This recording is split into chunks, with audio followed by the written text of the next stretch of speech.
tonight. So just by way of background, I crossed paths with Kathy at a conference with Transform Network probably about a decade ago, and discovered that her blog was called The Carnival in My Head, and I knew I had found a kindred spirit. That was before I even read the blog.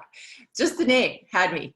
But the blog itself, and as I've gotten to know Kathy more, so much of her life is about living authentically and wholeheartedly, and living into life's paradoxes. And that's what she's here to talk to us about tonight. So I'm going to just let you dive in, Kathy. Tell us whatever you want us to know about you, introduce yourself, and dive right in. Well, it's fun to be with you all tonight. So this is are you guys calling it summer camp? We are. Okay. So it's really fun because the Refuge has been doing a summer camp format for probably about 8 years. And wow. Yeah, so we take a break from our regular dinner church rhythm, because we do dinner church on Sunday night. That's our communities both meet at the same time, basically on Sunday night. And so during the summer, we always do a special gathering all summer long that is skills, community building, transformation, relationship, in different ways. So we've been doing it for years, all different topics, and it's always extra fun. For us this year, have you done this before? Or is this only a Zoom thing? This is our first time doing it, so yeah. Okay. Yeah. So we've always done it in person, and that's like a big part, because a lot of people who don't like to come to dinner church come there, and it's just one of a lot of people's most favorite thing. And we're on Zoom this year, so we're making do, but it's not quite the same. But yeah. I get the idea, and so it's really fun to be with you. This is really similar to what we do right now on Sunday nights at the Refuge. And what's fun, Lori has done summer camp. She's been a speaker there. So is Ellen. And then in this lineup, Aram is going to be there next Sunday. Lori is going to be doing something on questions, and Lauren Scott is going to be doing something at the Refuge summer camp. Cool. So it's really fun. And there really is a lot of crossover in our communities. We started, so I co-pastor and co-founded the Refuge, which is a Christian community and mission center in Broomfield. So I don't know all of you. I'd like to do just really quick introductions here in a minute. But we've really been connected to House since it started. I was talking to Nadia, we were meeting together. We have all these funny stories from like before, like when it was just starting, and there were all these things happening on the front end. We had started, and you guys were right behind us. And so it's just fun. There's a lot of kindred spirits, and it's fun to see other faith communities kind of join the party, and there is a kindredness between us. The Refuge is a hub for healing, community, and social action. So we have all kinds of things happening over the course of a week and a month in a year, kind of a quarter in a year. And so people enter in all different ways. So our one gathering is actually, our Sunday gathering is not like even the biggest gathering. It's just one gathering. But we are suffering right now. And I know you all are suffering right now. Yeah. It's really hard to not be together when you're used to being together.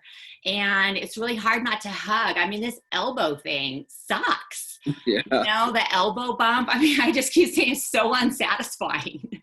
And so it really is just a hard season in all of our lives for so many reasons. And I'll share a little bit more about our story. But on the whole, my thing is creating spaces for transformation and healing in real life and online in whatever ways we can. So I'm really grateful to have known Lori all these years. I mean, we really didn't connect all the way until she came back to Denver.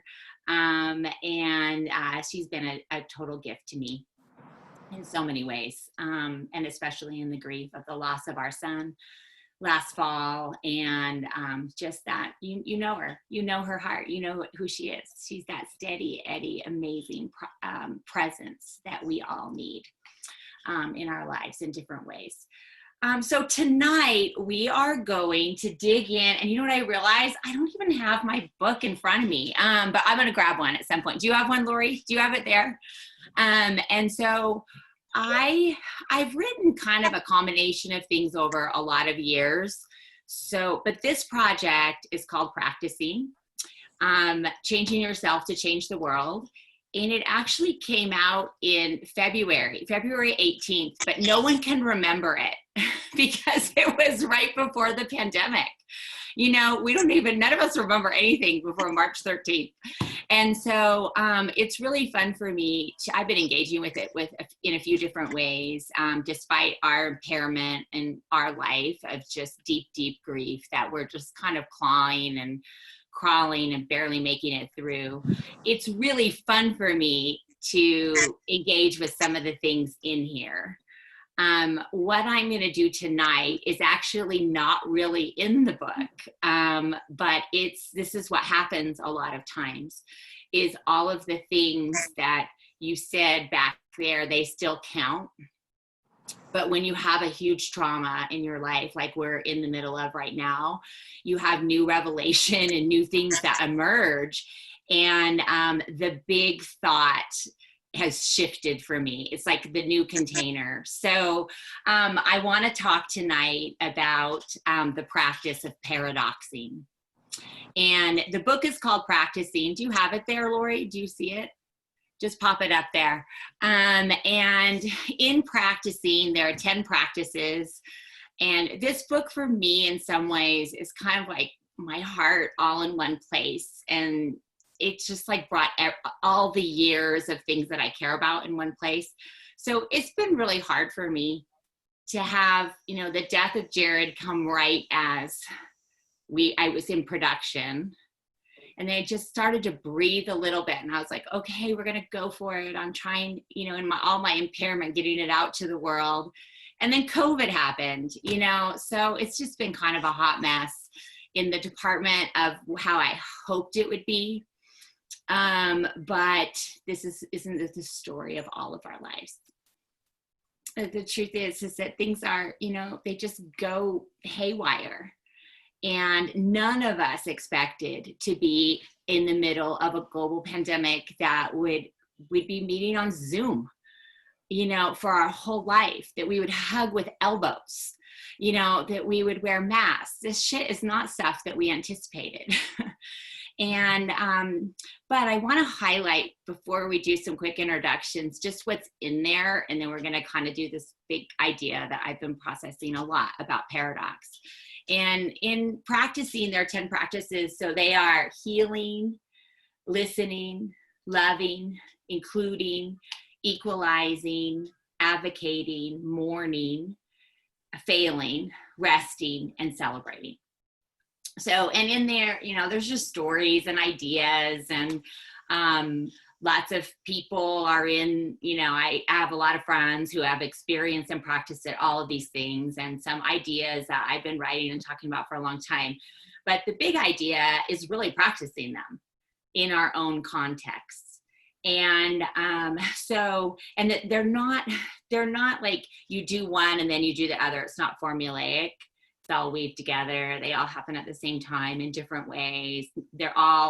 None of them are masterable. All of them are possible.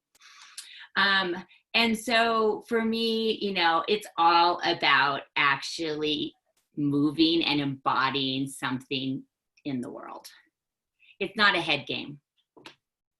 And we love head games. Like, we're so good at that. Reading books, getting knowledge, memorizing things, figuring things out. And really, in my opinion, the life of the downward ways of Jesus, no matter what you believe, we have a really expansive, wide breadth and depth of where people are at theologically at the refuge. But the one thing that we all have in common is a desire to embody something different in the world. And so that's my little 2-minute thing about practicing. Okay, but we're going to talk about a practice that's not in there. And it's the practice of paradoxing. And that is that contradicting things can live in the same space at the same time. And it's really hard to do. It's brutal work to do, in fact. And most of the things around us don't teach us to do it. So that's a little preview. I would like to do something really quick. It helps me. We can do it in just a quick round. But I do need to know who's in the room. If we were sitting together, you know, somewhere in the living room, wherever we'd be, we just do a really, really quick round. And here's what I'll do, because this will just make it a little bit easier sometimes, I think, to know, because all of our squares are different. Or maybe, Kathleen, can I ask you to do this? Can you just really quick just type everybody's name, just random, but just go through. And so then you just know to come off mute and just say who you are. I want you to think for just a moment and just go, here are 2 feelings that I'm feeling today. Okay, and they don't have to be contradictory. They can be whatever. If you just want to say one, but just like right now, I am feeling blank and blank. Okay? And why don't I just start? I'll do first, just real quick, Lori and then Aram, because I see them. And then Kathleen will just put the order and then just look and see who you're after. And if you want to pass, just go pass and we'll pass. Don't feel like you have to, or you can write that in the chat because I understand that completely, but it just helps to know who's here. Okay, so who you are and maybe how long you've been part of the house community and 2 words that you're feeling right now. I'm Lori. I've been at the house since 2015. I know most of you, but it's fun to see some new faces. And today I'm feeling tired and curious. And I'm going to squeeze this guy in before we move on to Aram. I'm Kurt, also been at house since 2015, and I'm feeling inspired and tired as well. So a lot of tired over here. All right, Aram. I'm Aram. I've been at house for about 10 years. I'm feeling exasperated and hopeful.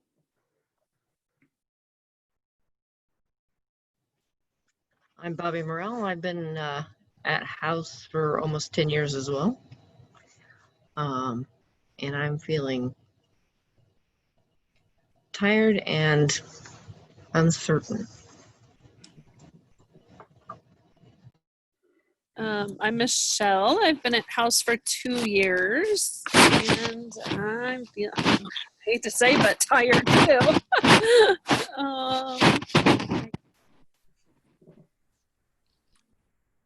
My name's Ben. Been at house for I think since 2015 or 2016 as well. I think I'm feeling full and content. And I'm Amanda. I'm feeling curious and a little anxious. My name is also Ben. I don't know which Ben wins here.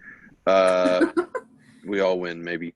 I'm feeling Rage Against the Machine and Dixie Chicks, even though I know they changed their name. That feeling. My name is Henry. I've been at house off and on since 2017. And today I'm feeling overwhelmed, but hopeful.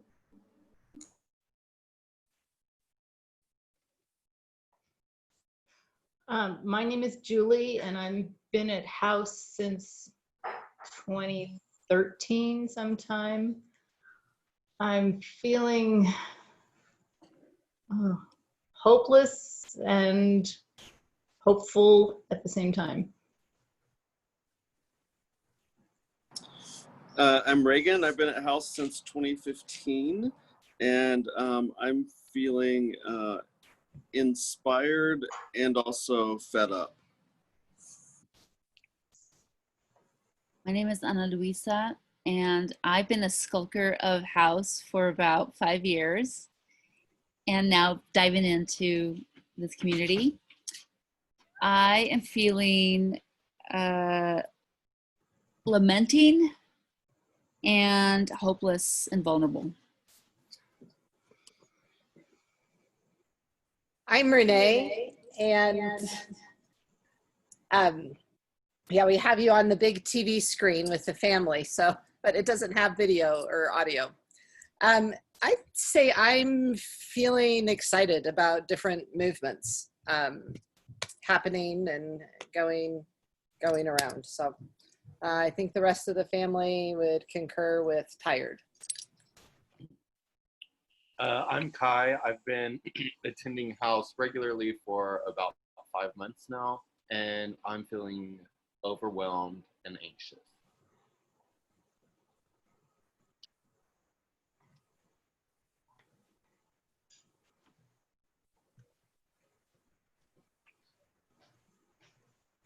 Do we miss anybody? Sorry, hi, I'm Stephanie. I first went to house when I moved here in 2011. I've dipped in and out, and I know various people here from various parts of communities and parts of my life, and it's great to see you, Kathy. Really good to see you. It's so fun to show up and see faces that I haven't seen that I didn't know would be here. So it's really good for my soul. Did we miss anybody?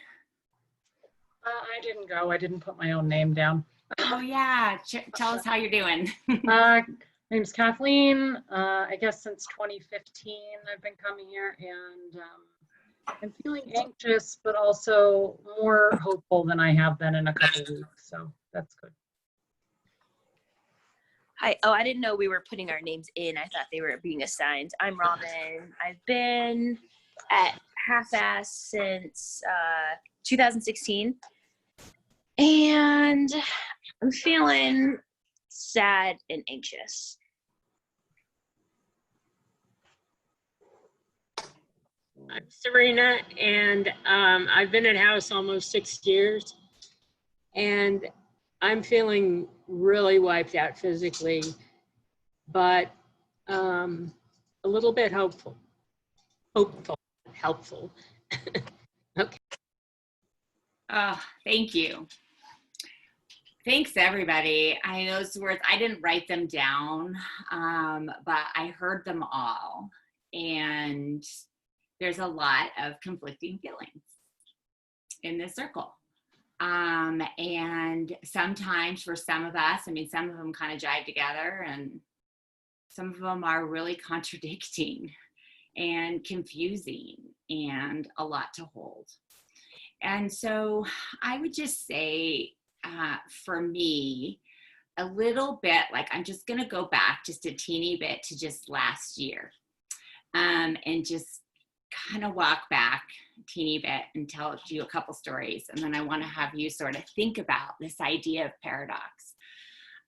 My husband and I have been married, on September 15th, we will have been married 30 years, which is not a small thing, because my mom was married 4 times and my dad was married 4 times. And so it's kind of a big deal. I've been married for 30 years to the same person. And we've worked our asses off to get here. And we have 5 children and 4 living now. And that's really hard to say. And so my oldest is 28, I have a daughter who's 27, a son who's 24, and then we have twins who are 20, and we lost Jared, our youngest twin, October 28th of 2019 to suicide. And every time I speak, which hasn't been a lot, just so you know. I mean, I've been around a little. I've practiced, but I've, on the whole, because of COVID and some circumstances, I just haven't been as out there as I normally would be about practicing and some other things. So every time I don't want to say it, but every time I practice saying it because it's true. And so we have, like, like everyone in this room has a crazy, weird, wild story. It's always a miracle that any of us are even here still. And a piece, though, of my story is that, I came from a really inclusive, wide, expansive, wild and crazy family in Northern California. I became a very rigid evangelical Christian, the narrow years is what I call it.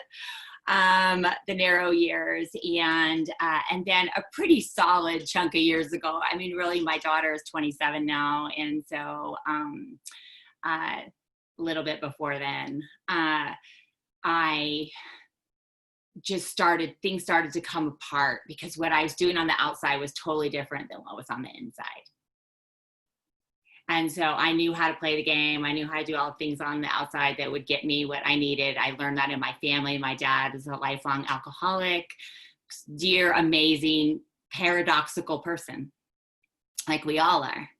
But I did well at that. And then I just couldn't anymore. And so a piece of my story on faith stuff is that as I started to tell the truth, the systems that I was in didn't like it. And when you lose some of those beliefs, you know, this is what happened, losing beliefs, then you lose the structures that support those beliefs, then you lose the people that were in the structures, and then you can lose your identity. And so faith shifting stuff was a long time coming, but it really picked up speed really right at the start of the refuge. So I worked on a big church staff, and it was just ugly and hard. And I've really untangled from my evangelical faith system. That's not where I reside now. I'm still a follower of Jesus. That's the framework that I use. But one of the things that happened to us is that we just worked really hard to get to the place that we got last year. Last January of 2019, Jose and I finally celebrated true empty nesting. So all my children were out of the house. They're all in college or graduated from college. And it was like our first time where we really we didn't have any parents' weekends to go to. You know, we didn't have any of these things. And we went to Mexico for a month. We had the privilege to be able to do that. My husband is a pilot for United, and he's also a pro bono lawyer at the Justice and Mercy Legal Aid Clinic. And so we could kind of figure it out. The refuge is flexible. So that was the start of my year. It was a good start. I got a book contract. I wasn't even really trying super hard. It came to me, the idea came to me. I signed when I was in Mexico, super excited about this project.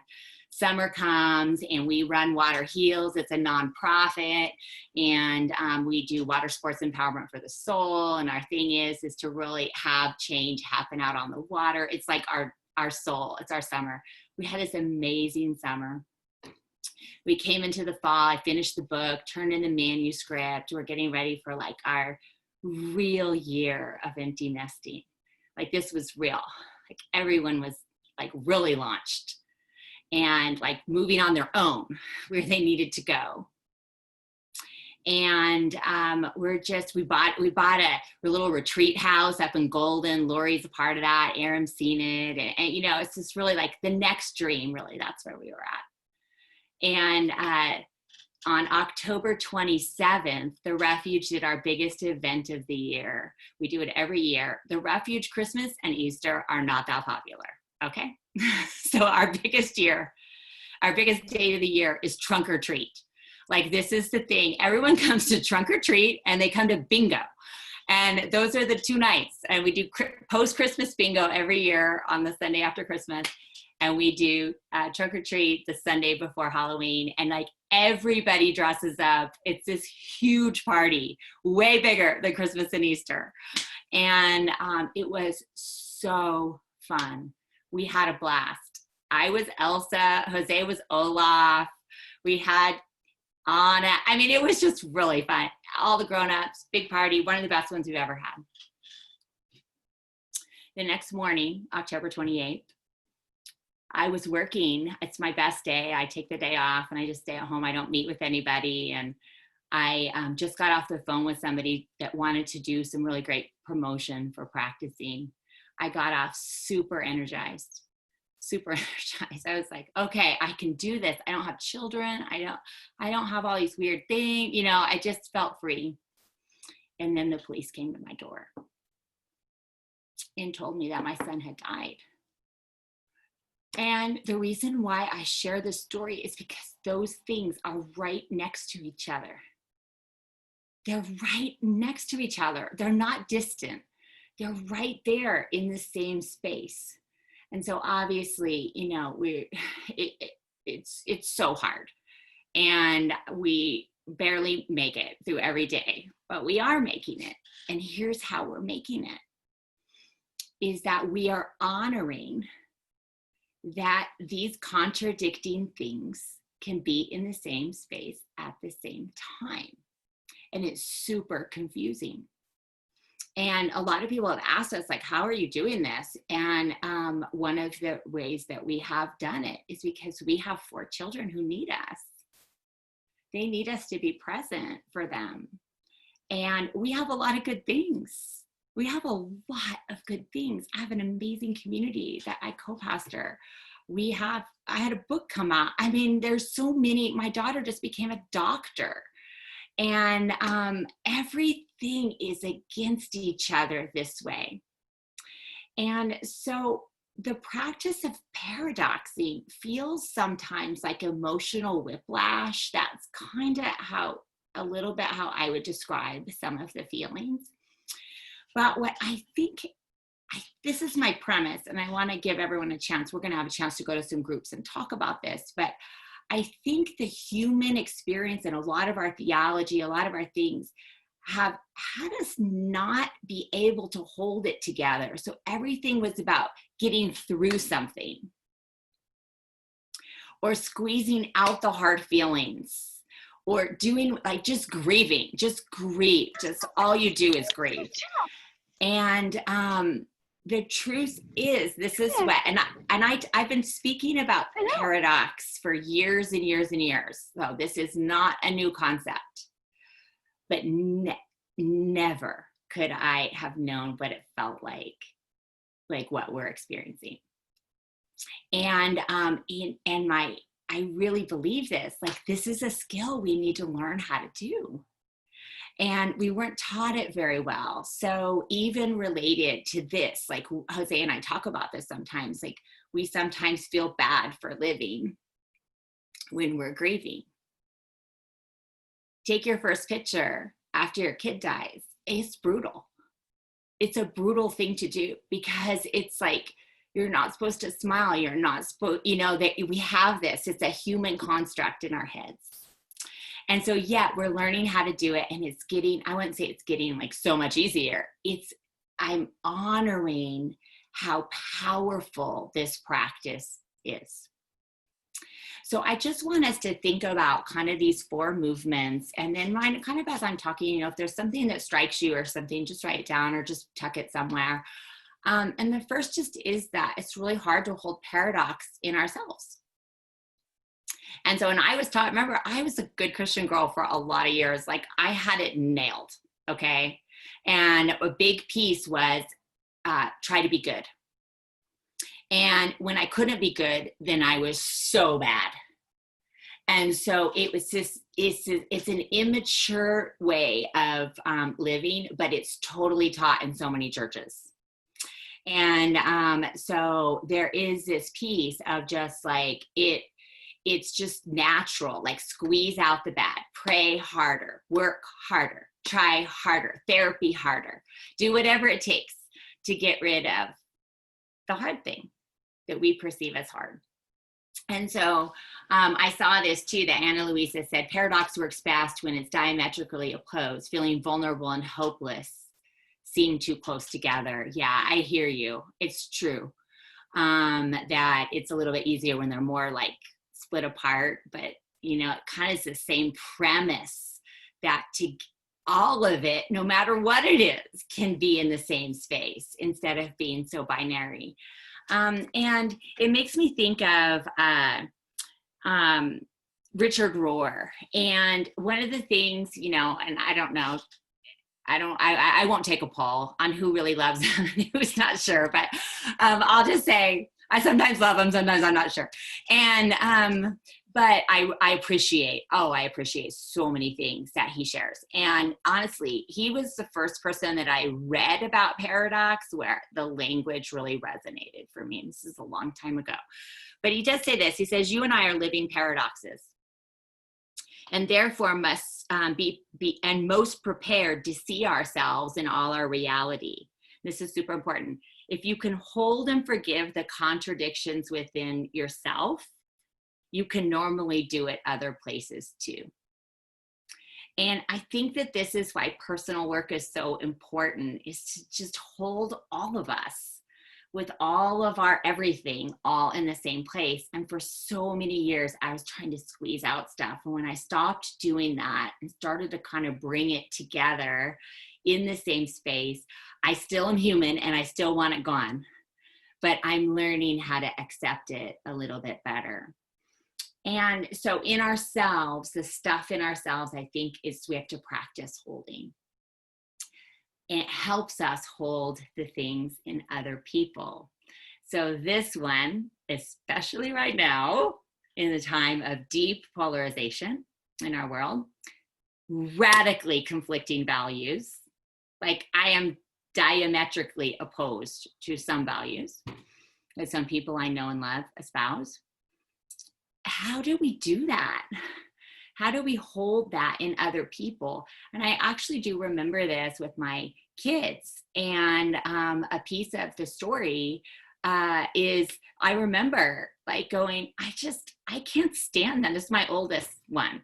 When he was a teenager, and I can't stand you, you know, like that feeling. And looking back, and I remember, because I have a lot of healing, I go to a lot of 12-step groups and healing groups, and the Refuge is a really healing community. And I remember kind of processing that. And I would call this a spirit, God thing, whatever language you want to use, where I just kind of felt like you need to hold his humanness. You've got to hold he's just a little human. And so it was so, you know, it sounds so dumb on one level, but it was super profound because it really shifted things. And I really could see the kids in a different way. It doesn't mean they didn't annoy the shit out of me, but it meant that I wasn't trying to get that part out of them. And that I could honor and accept their humanity, because the more we can do it in ourselves, the more we can do it in other people. And I'm not saying, you know, allow bad behavior and abusive things. That's not what I'm saying. You know what I'm talking about, where it's really hard. We want to squeeze parts of humans out to make them more acceptable to us. In just the same way, we want to squeeze our hard parts out to make ourselves more acceptable to ourselves. So the other movement, you know, I want to say one more thing about ourselves is just to like, it's sort of too much, not enough, you know, this conflict that's always there. And so just honoring, yeah, I feel both of those in my experience, or not, sometimes over the course of the day, certainly over the course of a week or a month or a year, and that it's okay. And with other people, it's just every single time, like the clean the deck part is, that person is made in God's image. We're a child of God, made in God's image, worthy of dignity and respect. And that starting place is really hard in some of these conversations, but I think it's really, really important. The third one, in practicing paradoxing, is the practice of paradoxing is just with our faith. And you all know this. I mean, I'm guessing everyone's in different places on that, because most communities, if we're honest, everyone is kind of all over the place.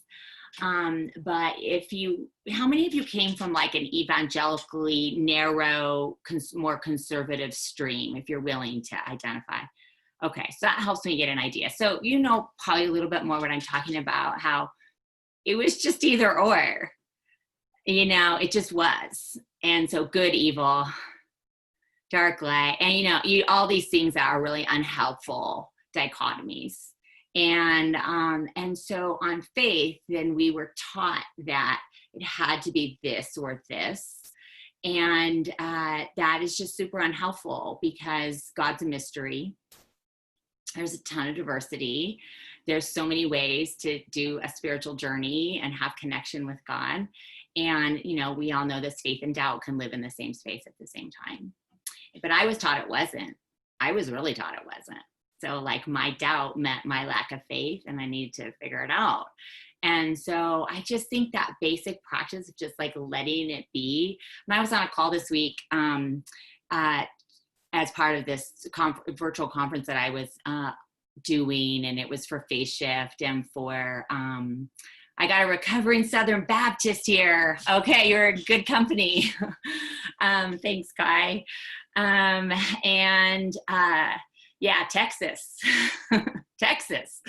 So one of the things that really came up in the story is just how a piece of maturity in our faith is learning the desire to have freedom and hold mystery and have diversity. And so my multi-faith group that I'm in, I have to say it's the best thing, because there's so much wisdom from so many different places.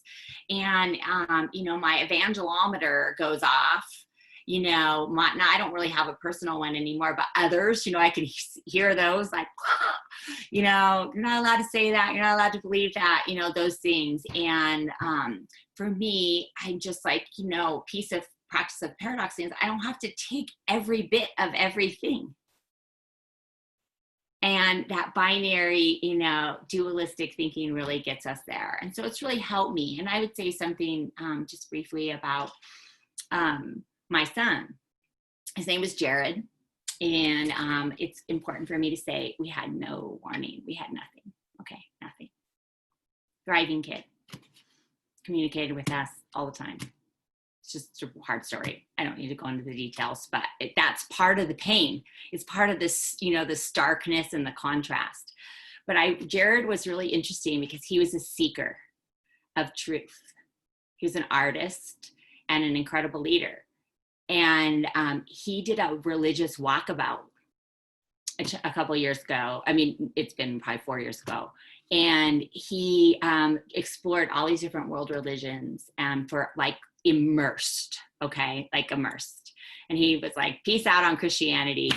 But he was experimenting with all these different things. And he did Ramadan, and then he got hungry. And he just did, he did a lot of interesting, all different ones. But one day he came home and he said, Mom, you know, I thought I was atheist, but for me, I'm realizing that it's too certain too. It's too certain too. And I said, you know, if everybody's really honest, and so, you know, I think it's safe to say this here, it's okay, I can own this is where I'm coming from. But I said, Jared, if everyone's honest, like every world religion, no matter what it is, any belief system, we're all agnostic because we don't know. We're taking our best shot at it.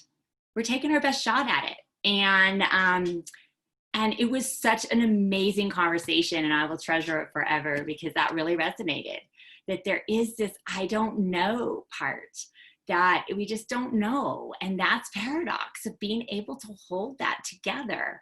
So I can have a really simple faith now, and it's kind of God stuff is kind of complicated for me. But a grace that I have is God does not feel tangled up in a negative way with my son, and I'm thankful for that. But they both can be there at the same time. The last thing I want to say before I give you guys a chance to process a little bit together is it's hard to hold the paradox in the world right now. It's rough out there, people. The news cycle is hard. The brokenness is hard. The two radically different narratives, rough.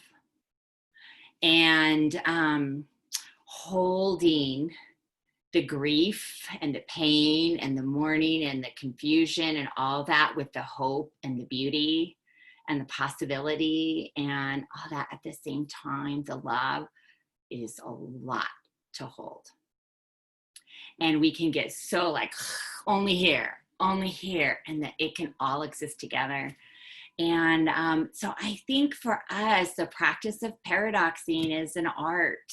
It's not science.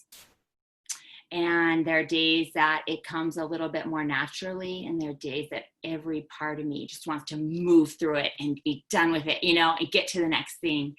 And that's always the danger zone for me. I always know when I'm saying I need to figure this out or I need to turn a corner, that it's a danger place.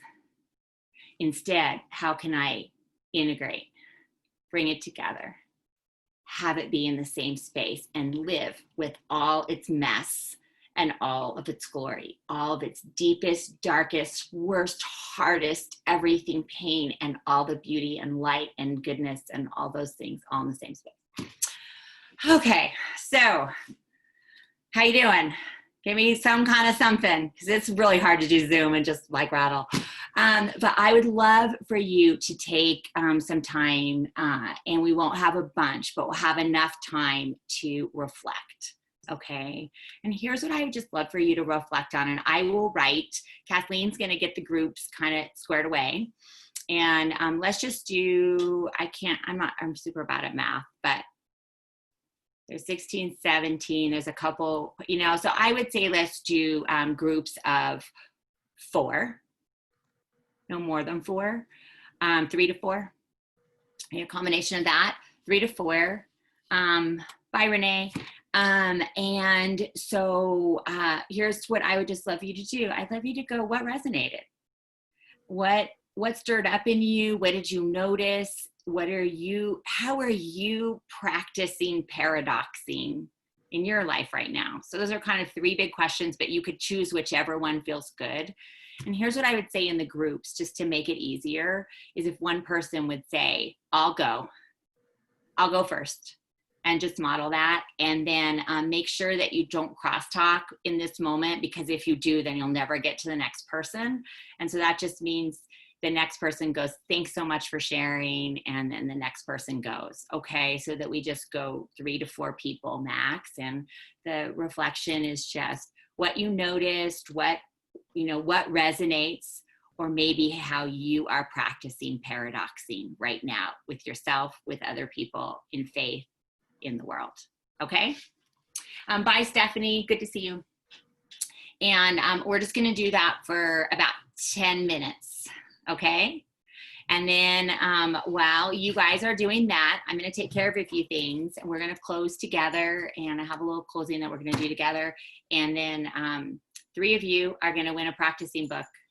So I have a drawing of all your names here, and so we'll do that at the end. But really, I do want you just to take a breath, notice, and then share with your friends in community for a little bit. All right, take it away, Kathleen.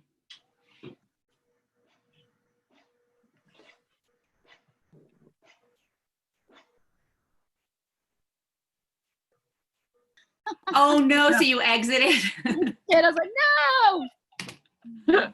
We were just talking about how weird Zoom rooms are, because those kinds of weird things happen. You know what? It's because I didn't put my glasses on. I can't see anymore without like glasses. I'm like, yeah, sure, boom. Were you all 4 in the same group? Let's see. I had Bobby and I had somebody else. No. Okay. Kai, Henry, and Michelle were in a group together. Yeah. Okay. Okay. I exited stage left too soon. They should all be back in 5 seconds. Okay. And then that's where all of a sudden, no matter what happens, like, boom, everyone disperses. There we go. Oh, goodness. How are you? How was it to process a little bit together? Cool, I guess. Cool and what? What's the other word? Sobering. Yeah. Yeah. Real life. So there's never enough time. So I just want to honor that. I wish that there was more time. Did everyone get to share? Was there anybody who didn't get to share? Okay. I thank you. It's interesting, on the little time off, all of a sudden I realized that this thing was published somewhere else. Is that right? Lori, is that right? Published? Yeah, like it's a live stream or something, right? Or I don't know. We're recording it and then we'll post it. Yeah. And so all of a sudden I had all these conflicting feelings inside. And then I was like, you know what? It's just the truth. It's just the truth. So yeah, it's just the truth. And part of practicing paradoxing is owning the truth. And of course, there's always things I want to like add to this and add to that and take that back. You know, that's what we do. This is our human thing. And so, and it's too much energy, frankly. It's just too much energy. And so what I would love for all of us to consider is that until our last days on earth, we're going to be wrestling with this. Our humanness is not going to want to do it. And so, but as we grow and be more honest and be in safe community, brave community, honest community, practicing living in the tension of all of it together as more integrated whole humans, not only will we embody something different, but that ripple of the world being different will happen too. And that is how it's done. You know, it's a systems thing. So if we can start in the smallest way, it can fold out. And so I just want to say, you know, this is a lot to do in a short amount of time. But I was reminded of something as I took a little break and got a drink of water, and we're going to wrap up here in just a second. But my husband and I never had tattoos. It's not like I was against tattoos or anything. I just never had one. I kind of didn't want it. I didn't want to hurt. I wasn't really that into that idea. And my husband was really against it. So I kind of had an idea I wanted to get one. My word is hope. And it's been my word forever. And I wanted to get it years ago, and then we just didn't. But my son had a tattoo. He had a couple of really cool tattoos, but one said, "I don't know," on his leg. And he was using Aristotle, Plato really said it. But, you know, it's like, I know more than you because I know that I don't know. And then he also had a yin yang because he was really into paradox. And it's weird because I've been into paradox before he was into paradox. I was talking about paradox before he could talk. But after he died, my husband and I both got tattoos. So I have this paradox. Can you see it? Let's see. I have a little heart here. And the reason I got a heart and not what he had is because I think that that's the idea. We've got to hold this all in our human heart and in our human experience. And then my husband, who never in a million years thought he would get a tattoo, has I don't know. And I will tell you this, every day we come back to that fucking tattoo. Every day. We circle, we do our head thing, we do our human thing. And this isn't just about Jared. This is about life. This is about so many things. And we just come back around. So I want to end with a little blessing that we write together. It'll be short. But I would love to hear, this is, for me, everything is about, I'm trying to practice this. And practice just means embodying. It means making room for. It means experimenting with. It means holding. It means not just in our head, not just in theory. And so I would like this to be the prompt, and I'll write this here. And then while you're writing, I'm going to draw some of these. But this is how I'd like to close. I am trying to practice holding blank and blank right now. And the two combinations that I had, I told you already, I felt a little vulnerable. And so I'm going to ask you to take good care of me. Just do, okay? Whatever that looks like. Because being honest has a cost. But my two words are vulnerable and rooted. I can be really vulnerable and I can be really rooted at the same time. And then I'm trying to practice holding devastating loss and the beauty of life in the same space. So I would love to hear, if you'll just write them down, we'll close with it. And if you don't feel comfortable doing that, it's totally okay. Don't feel pressure, but if you kind of have like two things, just ponder for a minute, like, what am I trying to practice holding? Don't work hard. Don't edit. Don't go, oh, they have to be this and it has to match that. Just two words that come to mind of something you're really trying to practice in your personal walk, in relationship with people, in faith, and certainly in the pain of the world right now, and trying to engage there. Okay, so while you're doing that, I have a little, wait, where is it? Zoom is hard and I'm kind of directionally challenged. So it's a Water Heals hat. That's our little nonprofit. I can't do it the right way. And we do a drawing at our practicing summer camp every single week for something. So I'm going to draw 3 names, and the people who left can still win because they came. Okay, you don't have to be present to win. And then Lori's going to make sure that they get sent a copy because it's COVID and it's complicated. Okay. Okay, so the very first one is Stephanie, who left, but is a really special person to me. So I'm really happy because I've known her for years and years and years and years before she was at house. Okay, that's first. Let's see. Robin. Robin, you won. You won something tonight. Yay, it's always fun to win, right? Okay, and last one, Henry. Woohoo! Okay, so Lori will make sure and get you a copy of Practicing. Okay, and Paradox is in here. But, you know, I would love to hear if you end up reading it or something. I'd always love to hear anything that it stirred up.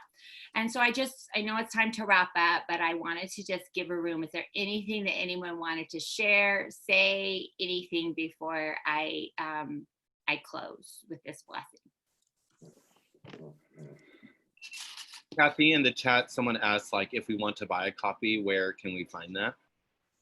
Oh, so it's on Amazon, and if you prefer independent booksellers, it's on Indie Books, or I think it's Indie Books or Indiegogo.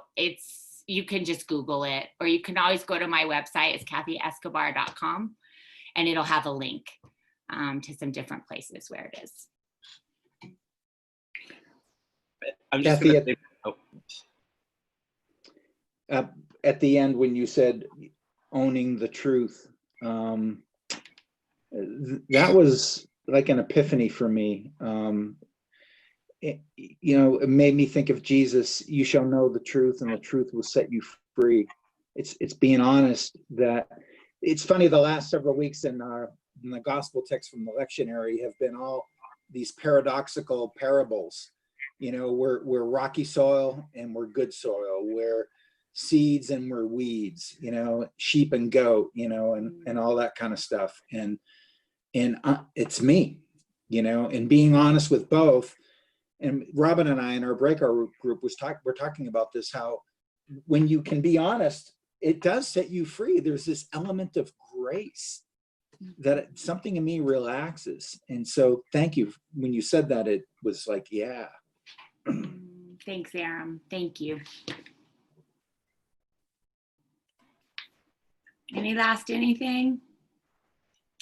You talked about, yes, I'm unmuted. Okay. You talked about your book, and for some reason this just jumped in my mind. And it's a little dark, but I feel like it's okay to talk about right now. So in 2005, I just started college, and homecoming weekend, which was a really big weekend down at the college I went to, the pastor was doing a baptism, and there was a malfunction in the heating system for the baptismal.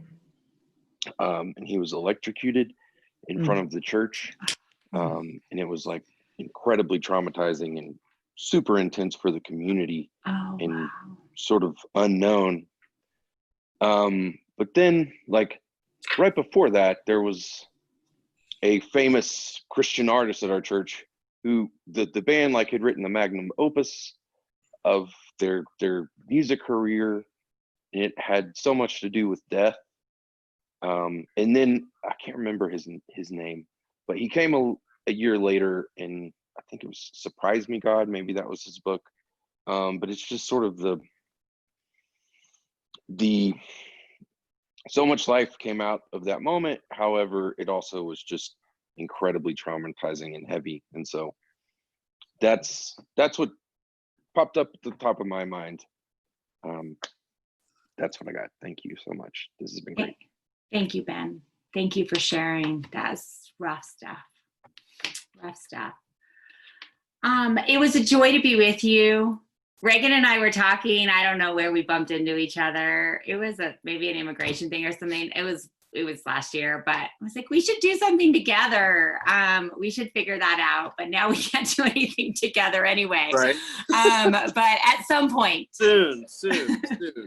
At some point we should. I mean, the Refuge has total love for House for All Sinners and Saints, just so you know. Likewise.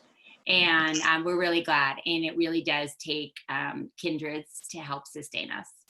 It's an important thing. It's everything, actually, because it is too hard without it. So it was a joy to be with you. I always love to connect. I always love to hear what's stirring up. And I would like to close with this, and just however you want. You don't have to close your eyes, but however you can just feel this, because this is all of us. This is humans trying to do a hard thing of practicing paradoxing in life in all of its beauty and all of its dirt, mess, ugly worst, in all of the brokenness and all the glory that keeps popping up, in all the ways we cannot do it again, and all the ways that we're resilient.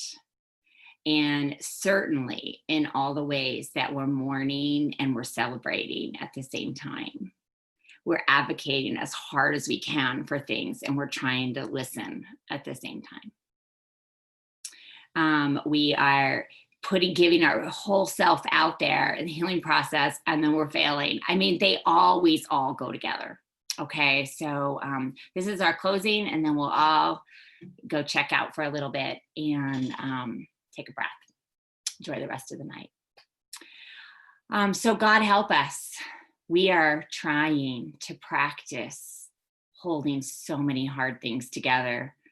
We're holding together peace and rage, holding trust and mistrust, hope and uncertainty, conflict and peace, forgiveness and boundaries, anxiety and comfort, despair and beauty, doubt and hope, authenticity and enthusiasm right now within myself and my community, openness and sadness, mountain, desert, sticky beach, courageous and okay if I'm not, loneliness and solitude, hope and fear, analysis and intuition. Help us hold all these things together as we keep on practicing. Amen. Amen. All right, friends. Amen. Fun to hang out with you. Thank you, Kathy. Wonderful. Stay in touch. Will do. You too. Bye. Have a good night. You too. Thanks, Kathleen, for doing the tech, and Lori for pulling everything together. Thanks a lot. All So good right. to have We'll you. see ya. Okay. Good night.